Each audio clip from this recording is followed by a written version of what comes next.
uweereze Ssaabasajja emyaka gyonna Omukama gy'anaaba.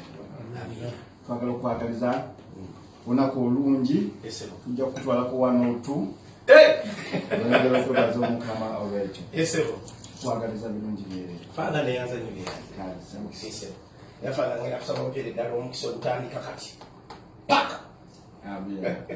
Lunyera partner ya mwana ndali amwe mutukirivu kiba kibe kya partner kya mwana kya amwe mutukirivu nakakano jo embe ayi katono meza abikantu twendeza kusama kitiba kubanga oli mulungi. Twagala okwebaza olw'obugabizi bwonna bw'otuwa obw'omwoyo ate n'obw'omubiri. Twagala okwebaza olunaku olwaleero nga tukulizaako ate n'okujaguza amazalibwa ga mukwano gwaffe Patriko Mujuuka. Twagala okwebaza olwa byonna by'omukozesezza naddala mu myaka gino egy'obulamu bwe. Twongera omukuwolerako omukisa naddala mu lunaku olwaleero ng'akuza amazalibwa ge. Mukama oyongere okumuyamba n'okumulabirira mu byonna ng'omutaasa akabi konna ak'omwoyo n'ak'omubiri. Ebyo byonna tubisabye nga twa mwana wa Yesu Kristo Mukama waffe.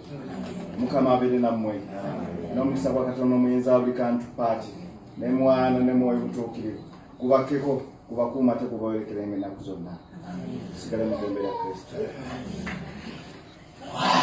Father tuyanze bonna bandabire Father buyemundabire Father buyemundabire nnyo bonna bale tweyanze nyongera okubeebaza nange mwebale mundaze amaanyi neyanza nnyo neyanze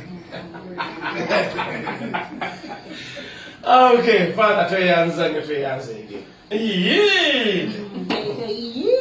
bana ni wazanyo kusingira bana kwe abadrakza pana bebazanyo chairman Isaac Masengere nkwebazanyo tata mukulu Kenya webale nnyo mukulu kuyegete chesa webale nnyo maina saka mukwano webale nnyo mumbeja sebo tusinge webale nnyo enkwebazanyo mukulu Michael Matovu webale nnyo Father Kato twesinge nnyo tweyanziza nnyo bagayizi banange mwena mwebale nnyo. Okay, oteka tulabe ekiddako.